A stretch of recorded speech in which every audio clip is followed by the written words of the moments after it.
Hello, everyone. Welcome back to another guide for Ragnarok Online Mobile Eternal Love. Today, I'm so excited to walk you through the perfect equipment setup for Khalitzburg. This build focuses on maximizing HP for reflecting damage and boosting sustainability, so you'll stay strong through all your battles. This video is perfect for those who enjoy a flexible role in GvG.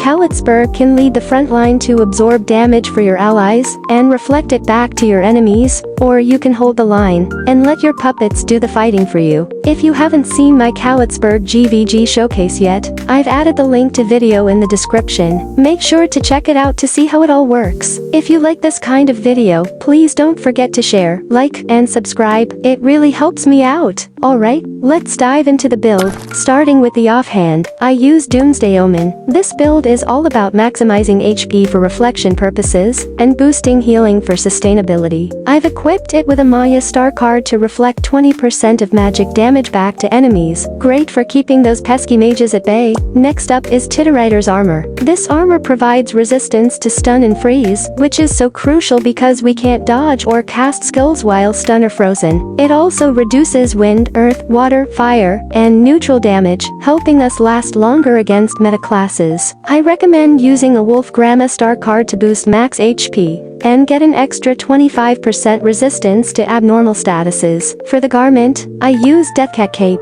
To get the full benefit, make sure to upgrade it to +10 or higher. This gives you a total of 20% increased damage reflection. I recommend equipping double jack cards, one in the garment and the other in your handbook, giving you 50% fire damage reduction. This is perfect for countering metamagic DPS like Jormungandr, Sarah Lynn, and Liu Maoxing. Next are Mayfly shoes, which are great for countering water attribute DPS like Fenrir and Liu Maoxing. These shoes provide a 30% reduction to water damage, and when upgraded to tier 5, they recover 45% of water damage you take, and 5% of other attributes. I've equipped a Dark Lord star card, which gives a 20% chance to cast Meteor on skill attackers like Thor and Ravgrissi, potentially stunning them. It also adds 25% abnormal status resistance, which is super handy. For accessories, I use 2 Martyr's necklaces to boost max HP, with Osiris star cards for an even bigger HP boost.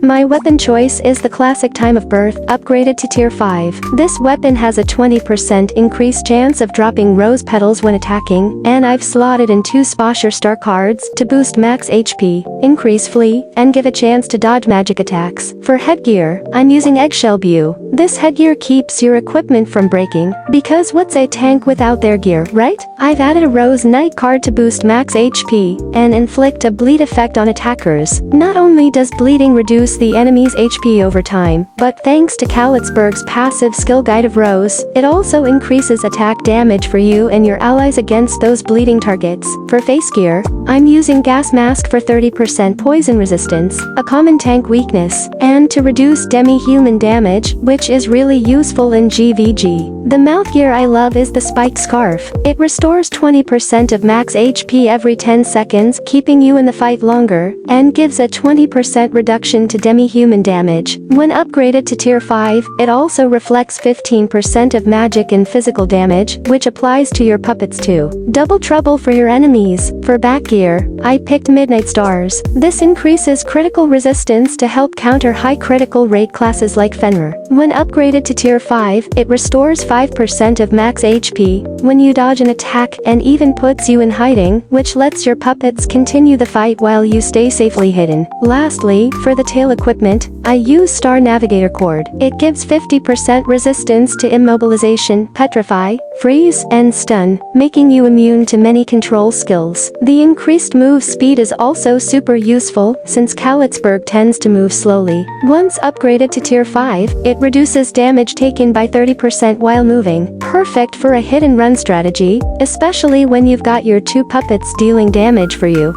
That wraps up my main equipment, so let's move on to shadow equipment. To be honest, I'm still figuring out what's best for Khalitzburg, but I'm currently using a Hylian bracelet, upgraded to tier 5 50% progress, and it's been working amazingly so far. As for the rest of the shadow equipment, feel free to follow my lead, or, if you have better suggestions, please share them in the comments below. Now onto the arcane runes. Let's start with Cunning Rune. This rune is a lifesaver against those god weapon users in GvG who can take us down fast. At level 84, it gives a 40% chance to make your target unable to attack for 2 seconds, which buys you precious time to recover your HP. Next is the Spirit Rune. Khalitzburg struggles to fight and recover HP effectively when she runs out of SP, but this rune removes that weakness, letting you stay in the fight much longer. Then there's the Bloody Rune. At level 59, it increases all life loss effects on enemies by 23%, which also includes reflected damage, making it perfect for our build. As for the Star Rune and S runes, just work on getting them all to unlock 7/7.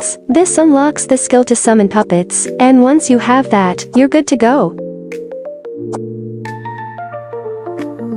Now, some of you have asked if this build can secure a lot of kills in GvG. To be honest, it's not about getting tons of direct kills. It's more about making the enemy take themselves out with reflected damage. This Khalitzburg tank reflect build is designed to push and hold positions effectively, which really helps lower enemy HP, for our DPS teammates to finish off without needing to chase them down. Though, to be fair, I still manage to get an average of 20 KOs each week, which is pretty awesome for non-DPS role. And that's my equipment guide for Khalitzburg's tank reflect build. With this setup, you'll be an absolute force on the battlefield, reflecting damage, staying alive, and making the most out of your puppets. I hope you found this guide helpful. If you did, don't forget to like and subscribe, and drop any questions you have in the comments below. Thanks for watching, and I'll see you next time.